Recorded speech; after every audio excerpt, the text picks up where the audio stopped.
Ooh, what's up, everybody? My name is OMG, WTF, LOLF to WBRB. Welcome back to more Total Extreme Wrestling 2016, not 2020.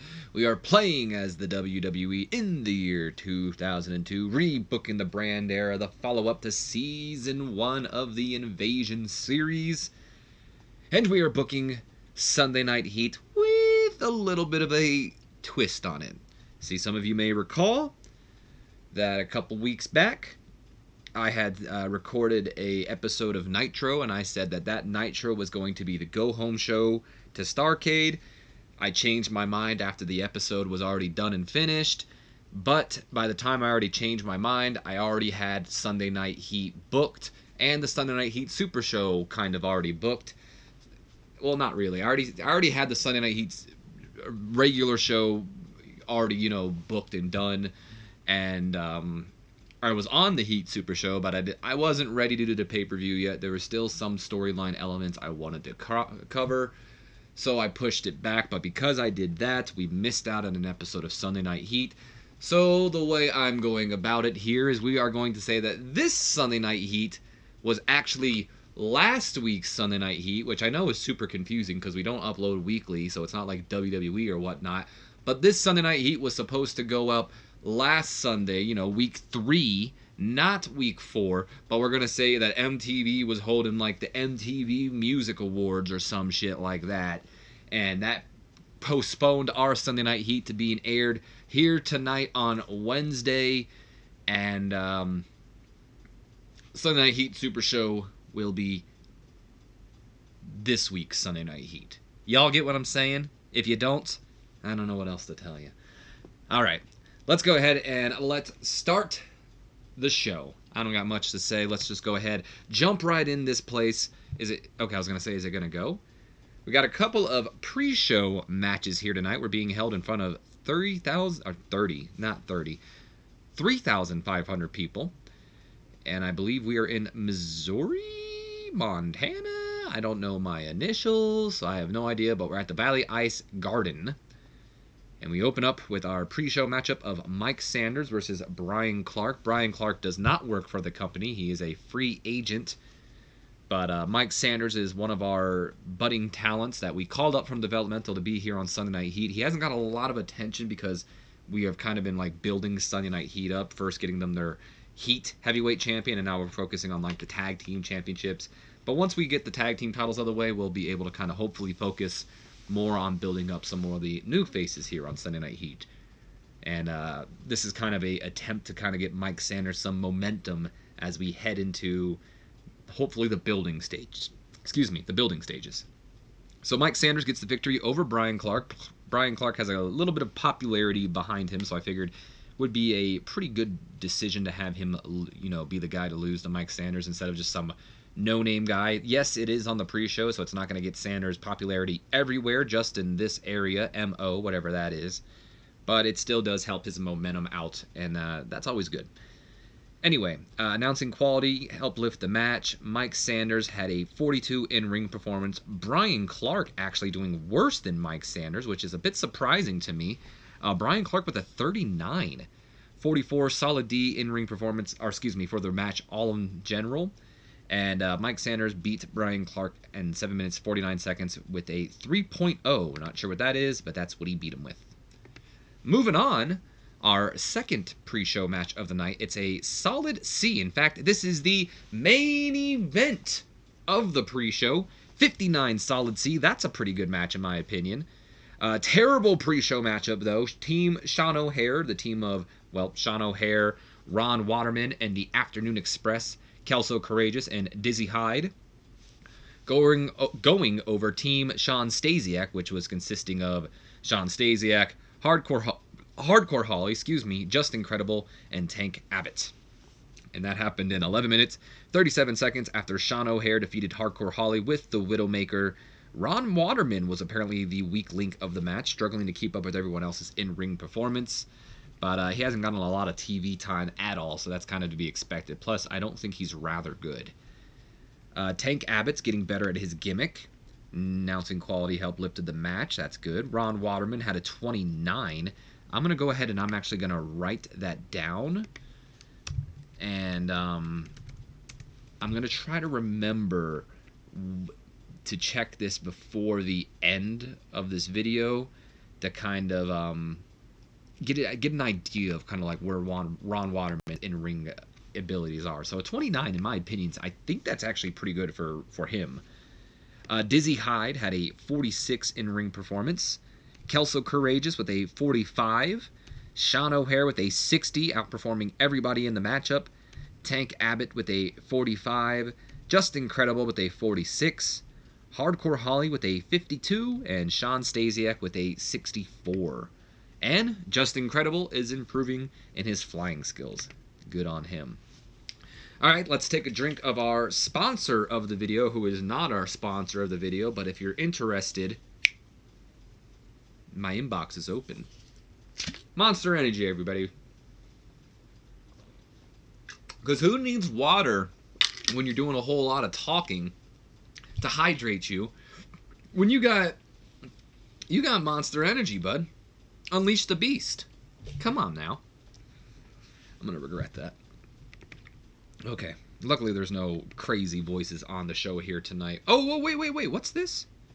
This was supposed to air before the Mike Sanders segment, but it's not that big of a deal. It's just a pre-show. This was kind of like Mike Sanders coming out, issuing an open challenge, and Brian Clark accepting it. And that was supposed to lead to our opening pre-show matchup, but I didn't put it in the front. Yeah, so that's my bad. Anyway, let's go ahead and start the show, shall we? 54C minus rating here as Sunday Night Heat opens up with What Does Everybody Want? Playing over the loudspeakers as Nitro's Head Chop make their way down to the ring. Head Chop, of course, being Al Snow and Funaki. Lasted longer than the team or the YouTube channel that they were based on, Cow Chop. Anyway, they make their way down to the ring for opening action. But first, Al Snow takes to the mic and he goes, "Look, I know this isn't our show, but Mr. Heyman said that he was impressed with our work over on Nitro, that he offered us a spot in this tournament. Now, I don't know about you, Fu. I've never been first at anything, and I wouldn't mind being the first Sunday Night Heat Tag Team Champions." And that is when Al Snow is interrupted by the arrival of Primetime Monty Brown. And out comes Primetime. Okay, Al. Look, Al, while your story may be a happy one, it's sadly not going to have a happy ending. Because while you may be a guppy in the land of sharks over there on Nitro, you'll find here on Sunday Night Heat that just because this is a smaller pond, there's still some piranhas in our water. Now, for weeks, I've been teasing these fools and telling that fat ass Rikishi that I'm going to form the strongest team ever formed.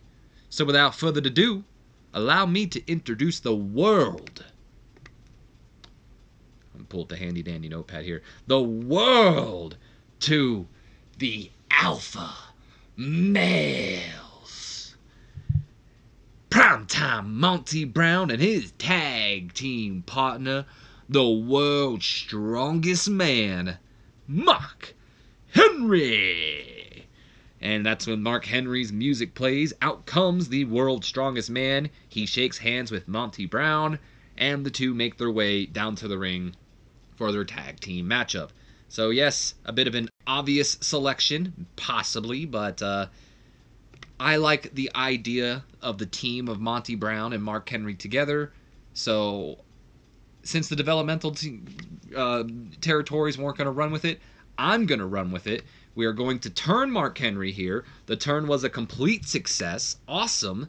And we are going to have our new team of Primetime Monty Brown and Mark Henry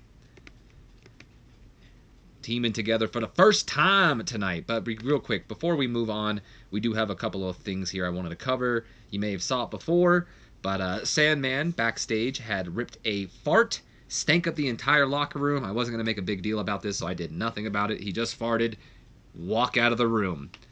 Chad Patton also had an attitude, so that brought down our locker room morale a little bit. We are at a 27% here on Sunday Night Heat. Not the best on Heat. A lot of negatives here on Heat. Moving on to our opening match of the night, which will be our first of 2 qualifier matches here tonight for the tag team match that Paul Heyman still has yet to announce, by the way. We don't know what kind of match they're going to have, but there are going to be 4 teams fighting this Sunday at the Sunday Night Heat Super Show for the right to be the first ever Heat Tag Team Champions, and we don't even know what kind of match they'll be in. Anyway, 57 C- rating for our opening matchup here. And about that had subpar wrestling and little heat to it. The Alpha Males do indeed get the victory over Head Chop in 9 minutes 34 seconds when Mark Henry defeats Al Snow with Death from Above. I don't like the sounds of that. Funaki had an in-ring performance of a 51. Al Snow with a 59, leading the matchup here tonight. That's not a shock. Mark Henry with a 43, the worst performer of the match, but that's okay. Give him a little time. And Primetime Monty Brown with a 45. No worker improvements, though. All right. We go to Afterwards, which gets a 52D+. Backstage with Josh Matthews now. We're going to send it back to him as he's got Rikishi and Scotty 2 Hotty to interview. Ladies and gentlemen, I'm Josh Matthews, and joining me at this time are one of the 4 teams who could be our first Heat Tag Team Champions, Rikishi and Scotty 2 Hotty, Too Cool. And gentlemen, after weeks of Monty Brown telling everyone, specifically you two, that he was going to find a tag team partner, he finally revealed his partner to be the world's strongest man, Mark Henry. Your reaction? That's when Rikishi takes the mic and he says, "Mark Henry don't scare me, and neither does Monty Brown. He sure loves to talk, but let me remind you and everyone else in this tournament, Scotty and I, out of all the teams, Gunn and Chuck, Tommy and Sandman included, whoever wins tonight, it don't matter, because out of all those teams, Scotty and I have the most experience when teaming with each other, and we're going to shut all these fools up come Sunday." And that's when Steven Richards and the Right to Censor come walking in. Of course, Richards and his cousins, Charlie and Russ Haas, have already qualified along with Rikishi and Scotty 2 Hotty. We've already seen the Alpha Males as well qualify, Monty Brown and Mark Henry. And later tonight, as Rikishi just mentioned, it'll be the team of Chuck Palumbo, the Heat Heavyweight Champion, and Billy Gunn taking on Tommy Dreamer and the Sandman for the final spot. But anyway, the Right to Censor walks into the shot. Rikishi kind of looks them up and down. He goes, "What do you want?" I'm sure you guys heard that. I have no idea what happened. Richards responds, "Oh, don't mind me, Rikishi. We were just listening to how you guys claim to have more experience. You know, sure, you and Scotty may have been teaming longer than anyone else inside the WWE, but my cousins, Charlie and Russ, have been teaming since their mother gave birth to them. And if any team is winning this Sunday, it's us. Not just because we want to. We need to. What you need to do is shut up before I shut you up myself." You know, Rikishi, I'd like to see you try. I really would. "Oh, really? See me out there then. Come on, Stevie. See me out there then." Oh, hold on. Let me get this straight. You want to give these fans a preview for this Sunday? You know what? That's fine with me. But there's 3 of us and 2 of you. Good luck, gents. And I don't think Rikishi was actually asking for a tag team match. I think he was actually asking for a one-on-one match. But Steven Richards, the weasel he always is, somehow weaseled himself into a 3-on-2 handicap match against Too Cool here tonight. And, well, that's all I got about to say about it. Steven Richards talks a big game, but whenever it comes to backing it up, he loves to cower behind first his original Right to Censor being Val Venus and the Good Father, but now he's looped his actual family into it, Russ and Charlie Haas here. All right, moving on, we have a horrendous matchup. Why are they jobbers? No, that's bullshit. I don't want to have to restart it, but that's bullshit because I'm almost certain I upped Batista up to a lower mid-carder.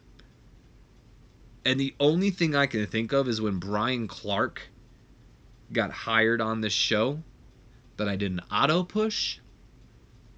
And that's what made Batista go back down to like maybe an opener or whatever it was. Nonetheless, though, this kind of pisses me off. But that's the only thing I can think of. I know I upped Batista up to a lower mid-card because I knew this exact thing was going to happen. The only thing I can think of is I did an auto push when I hired Brian Clark, and that is what's led to Batista being pushed back down to like an opener because I don't think he's an enhancement talent. Anyway, this does irritate me, but I'm going to run with it because it's not that big of a deal. So a 10 F rating. The match is not much anyway, so it's not like it's going to be rated highly. Was it a good squash at least? Sanjay Dutt's rusty.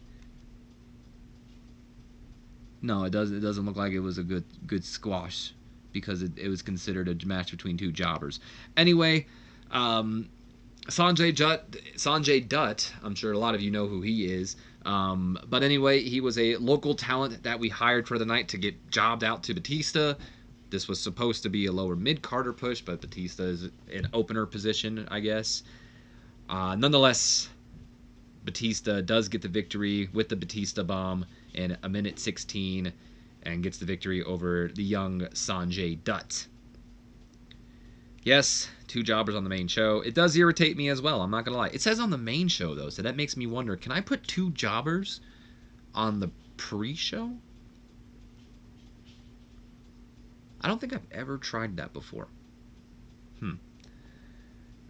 Anyway, Sanjay Dutt had an in-ring performance of a 13. Batista with a 35. Let's go ahead and type that in as well. I want to try to remember that. God, that pisses me off though, because this probably would have done better if Batista was rated as a lower mid-carder. I know it would have done better, in fact. Batista's improving in his performance skills, so at least there's that. But this irritates me. I won't lie. I'm definitely a little peeved over that.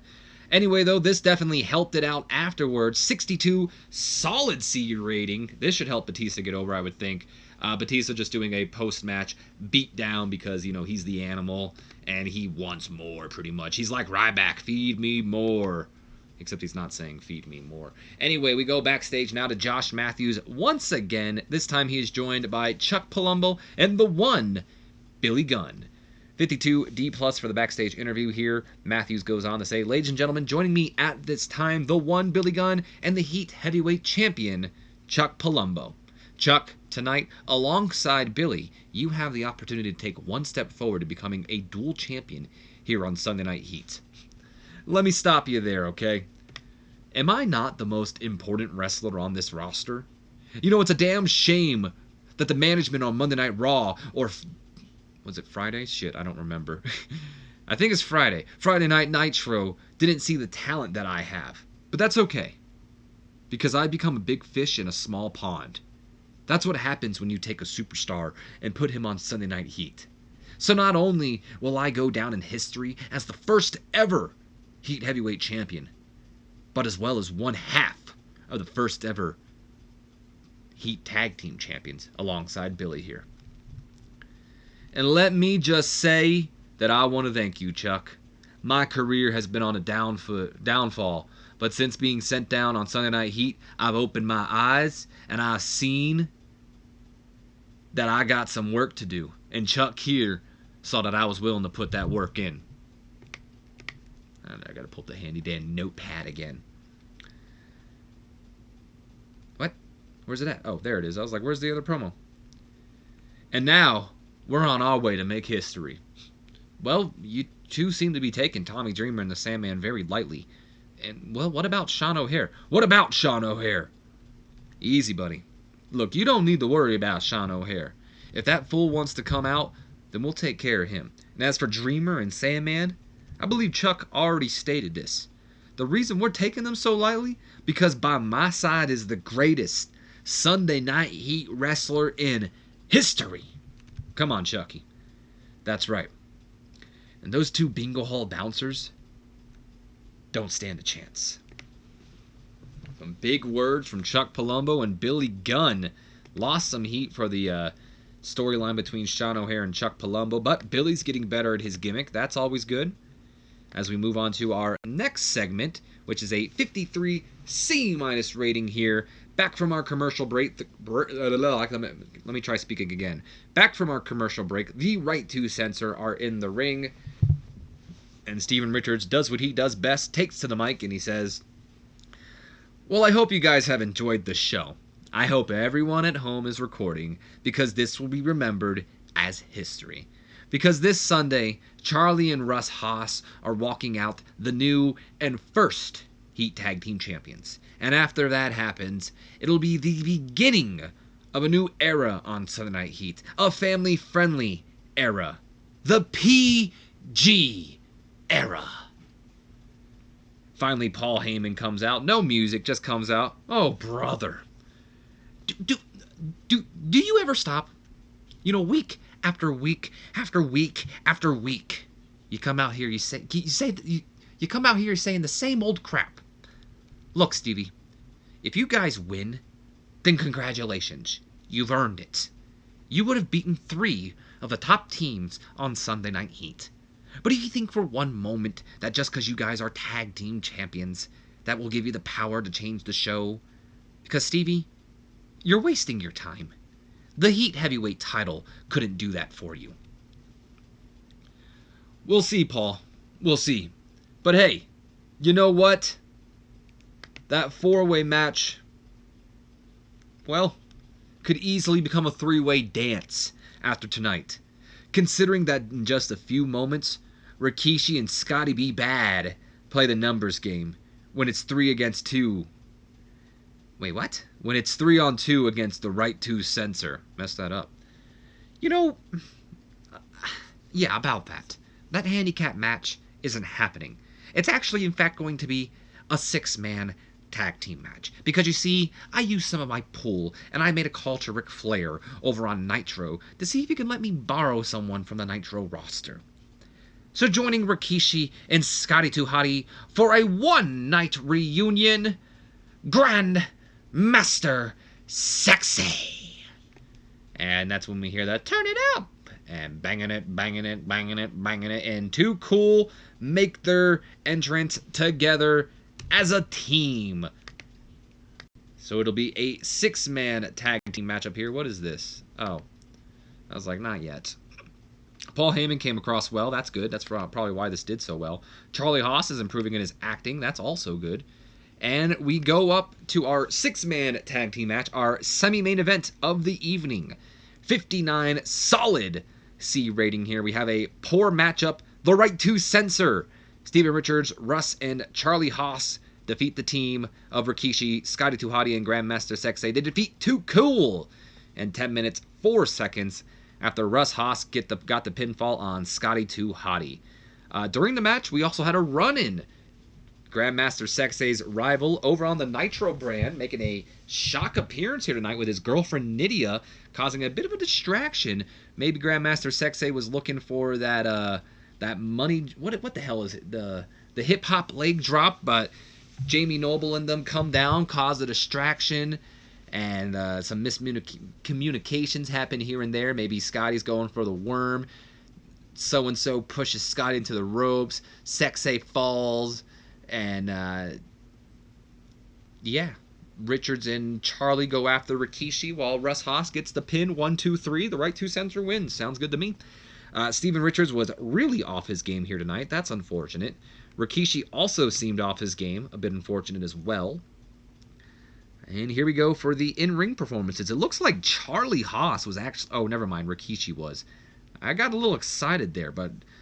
Charlie Haas still outperforming a lot of other people. The only person who did better than Charlie Haas was Rikishi. Let's just put that in the, Russ and Charlie are, I would say, ready for the main roster whenever. Anyway, though, Charlie had an in-ring performance of a 56. Russ had a 54. Steven Richards had a 54. Grandmaster Sexay had a 54. Scotty 2 Hotty with a 50. And Rikishi with a 60. This did unfortunately lose heat for the Jamie Noble, Brian Christopher storyline, but what is this again? Oh, a Grandmaster Sexy? Oh, it's a gimmick. I'm like, what is this? I was like, I don't see anything.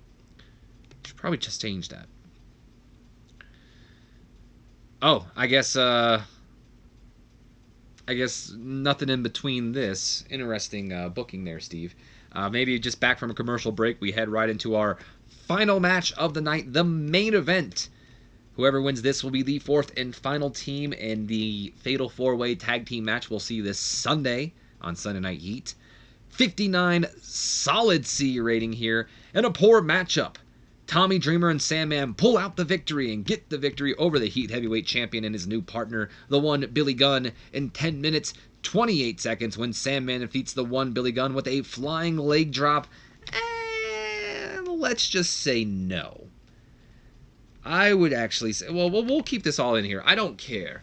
But the way I'd like to imagine this match ending is, well, Sean O'Haire comes out, of course, and he hates Chuck Palumbo. It's really more about him hating Chuck Palumbo and not really about the Heat Heavyweight Championship.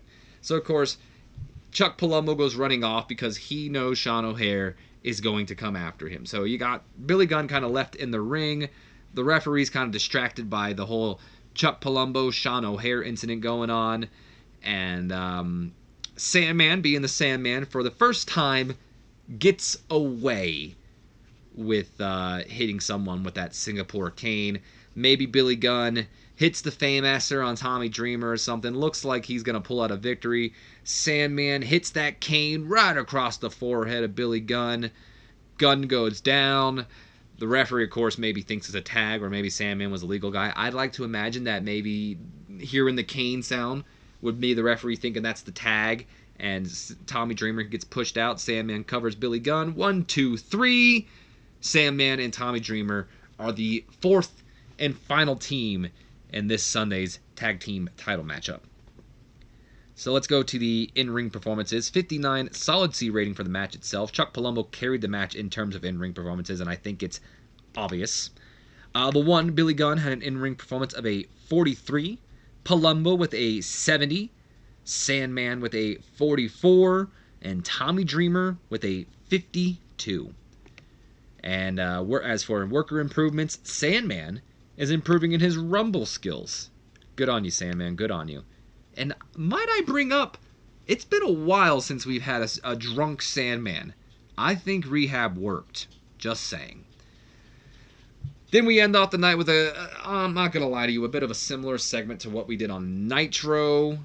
But everyone loves a good schmoz, and when there's a tournament, I think the best way is for the people who are in the finals of said tournament to kind of go out battling each other. Look at the Money in the Bank and whatnot. Usually when they do Money in the Banks, everybody in the Money in the Bank have a good old brawl smodge before the actual pay-per-view happens to kind of get more hype up for the pay-per-view. That's kind of what this is. So after the match is over, this is just a freestyle segment. I didn't feel like typing it all in. After the match is over, Tommy Dreamer and the Sandman, of course, are celebrating. They are in the match when out comes the Right to Censor, who, of course, have been not only really feuding with Sandman and Tommy Dreamer in a way, mostly primarily because Paul Heyman is aligned. Well, not really aligned, but, you know, he has a friendship with Tommy Dreamer and Sandman, given their past ECW ties, I would say. And Stevie Richards and the Right to Censor stands against anything ECW and Paul Heyman at this moment. So they come out and also just try to send a message of their own. They come out, they attack, they have a bit of a brawl with Tommy Dreamer and the Sandman. They are able to get the upper hand.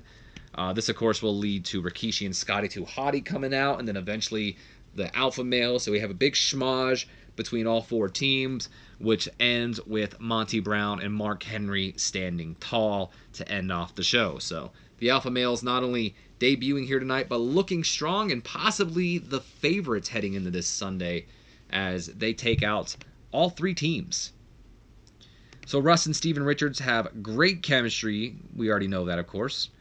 Monty Brown apparently very underwhelming, which kind of shocking. You would think other people would be, but what can you do? All in all, this was a good way to end off the show, I think. So let's see what we got. Sunday Night Heat gets interesting. And that really sucks. The female, we need more females on Sunday Night Heat. I don't know how I'm going to get around that, because really the only female on Sunday Night Heat is Gail Kim. but I need more females on Sunday Night Heat. Either way, though, 51D plus. I was kind of expecting a C, maybe even a C minus. So definitely was not expecting a D plus. I thought we had a pretty good amount of matches that could get us at least a C minus here. The female thing is what I think brought us down.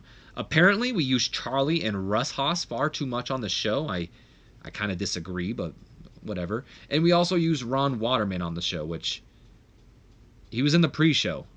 Shut the hell up. Are you kidding me? Give me a break, dude. The pre-show. They're really going to give me a hard time over the pre-show. Oh, Ron Waterman was in the pre-show too long. But so maybe I can't use... I don't know. That's dumb. Anyway, this, of course, I'm just going to go ahead and say it real quick here. As always, this is a part of the video where sometimes my audio may lag behind. I may be talking about something that's not even on screen.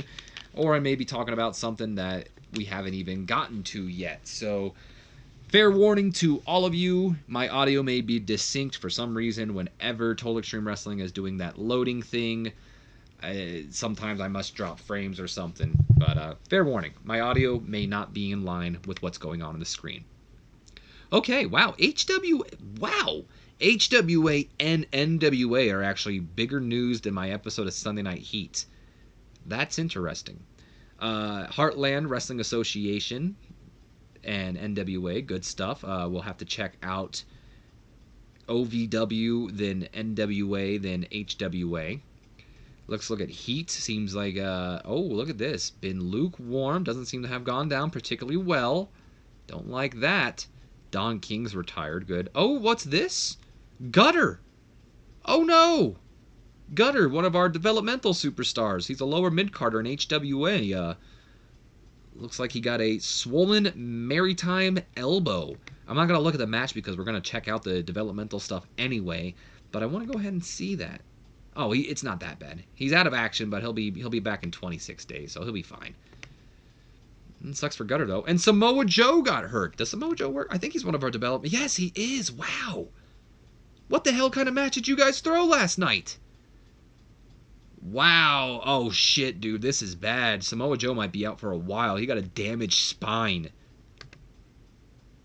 Ooh, that's not good. I mean, it's not horrible, but 2 months and 3 weeks? I wonder if him and Gutter got injured in the same match. Kill Switch is going to, I believe that's, what is SW? I think it's Stampede Wrestling. And Victor Rodriguez to WWC, the company owned by Dixie Carter. Yeah, Stampede Wrestling. Still running shows. Well, look at this. Who the hell are the champions here? Out of curiosity. Oh, wait, who's the owner? Did that say... Oh, Bruce Hart. I thought it said Bret Hart. I was like, Bret's the owner? So, the top contender champion, which is a new title they created, is Vance Nevada. The Triple Crown champion is Carl Ouellet. So, all these are just championships they've created. Do you not have any of your own championships? Looks like you didn't. So they created their own. Interesting. Alright. Let's go ahead, look at our mail, I guess, real quick. I don't care about any of this. So, OVW is first. Ohio Valley Wrestling. Got a 46 solid D rating for their show. They opened it up with a 26 solid E rating here as the Ballard brothers, Shane and Shannon Ballard, go over the team of Brett Sanders and JJ Perez.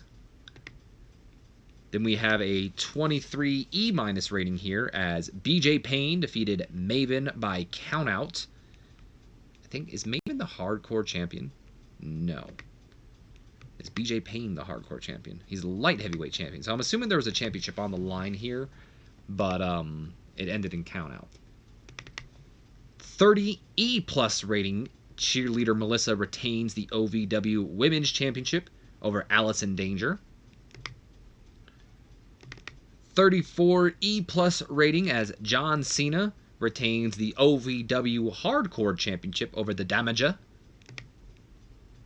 We then have a backstage brawl, which got a 53 C- rating between Angel Williams and Mickie James. We then followed up with a 46 solid D rating as Nick Dinsmore goes over Ricky Banderas. And in our main event, the Ohio Valley Wrestling Heavyweight Championship is on the line with a 48 D+ rating. Fit Finlay retains the OVW Heavyweight Championship over C.W. Anderson. All right. Next up is NWA Wildside Wrestling, which got a 52 D+ rating. We open the night with Jimmy Rave going over JC Daz with a 39 D- rating. Followed up with a 54 C- rating. This was one hell of a match, as Jason Cross and Onyx retain the NWA Wildside Tag Team titles against America's Most Wanted, James Storm and Chris Harris. We then have a 50 D+ rating as we have a backstage brawl involving Carlito Cool, Brian Kendrick, and Caprice Coleman. Followed up with a 59 solid C rating. This is one hell of a match as well. Wow. As Todd Sexton gets the victory in a triple threat match over Paul London and Ray Gordy. Then a 46 solid D rating as Lazarus retains the NWA Georgia Junior Heavyweight Championship over Hade Vanson. Semi-main event got a 47 solid D rating as Ernest the Cat Miller defeated Adam Jacobs and David Flair in a triple threat match. And in our main event, why did this show do you would think it would have gotten a C- as well. In our main event, 63 solid C rating as Air Paris retains the NWA Wildside Heavyweight Championship against Ken Anderson. And finally, HWA Heartland Wrestling Association got a 54 C- rating. Hey, all right, this is the show where two people got injured, so we'll have to see. It looks like they weren't in the same match, so 2 injuries in one night. Where the hell is Samoa Joe? I'm trying to see where his match is. I guess we'll see it when we see it. All right, we open up the night with our first injury, 29 E, solid E rating here, as Logan Kane got the victory over Gutter, but injured him in the process. Now, what I'm actually curious about is there a little bit of beef? Doesn't look like it, so he must have just got injured just to get injured, I guess. We then go to a backstage brawl, which got a 43 solid D rating between D'Lo Brown and Shet Jabulski. D'Lo is the champion, so it looks like Shet may be going after him, or maybe Nova hired him, who knows. We followed up with a 27 solid E rating as the Navajo Warrior defeats Matt Striker. Followed up with a backstage skit, this time involving Jimmy Yang and Johnny the Bull Stamboli, mixing up their names there. 32 E+ rating as Cody Hawk goes over Samoa Joe and Dean Jelboski in triple threat action. This is the match which saw Joe get injured. So, out of curiosity, is Joe mad at anybody? No, but he's got a strong friendship with John Cena. 42 solid D rating as Chad Coiler defeats Tony Kazonia to retain the HWA Cruiserweight Championship. Moving on, a 53 C- rating as backstage Kimona Waniola has a backstage skit with the Blue Meanie in Nova, the Blue World Order. Followed up with a 29 solid E rating here as Johnny the Bull Stamboli goes over Trent Acid. And in our main event, 63 solid C rating, one hell of a match, as D'Lo Brown defeats Nova to retain the HWA Heavyweight Championship. The second D'Lo drops that title, he's getting called up. I'm just saying. Just saying. All right. So before we go ahead and end off this show, I wanted to check. Yes, Waterman and Batista. Let's go ahead and look at that. So Ron Waterman, his popularity is, it looks like about a 28. So it could, looking at this, it could either be kind of okay for him or kind of bad for him. Because I believe he had a 29 in-ring performance. And if we were in the Great Lakes, that means he performed only 1 point above his performance. But if we were somewhere else, he performed a good couple points above his in-ring performance, and that could be pretty good. So I'm not sure where we were. I do kind of get the feelings that we might have been in the Great Lakes area, but I'm not sure. I mean, he's got strong in-ring performance and physical, so I kind of think that maybe we weren't, because his other popularity would lead me to believe that he could do better. I don't know, but if he was in Great Lakes, that's not too promising. Batista, on the other hand, was like a 30 something. Yeah, 35. So let's go ahead and check that out real quick. Again, if we were in the Great Lakes, which we might have been, that could be kind of promising, because Batista's popularity in the Great Lakes is a 45, and a part of me thinks that maybe I did go to the Great Lakes to kind of capitalize on that popularity of Batista. I almost can guarantee we weren't in the tri-state, which would be the other area, but Batista's the most popular in the Great Lakes, so that might have been where I performed, which if that's the case, that's not good. That means he performed a good couple points below his popularity. If it's other places, it still isn't too promising for Batista, I'll be honest.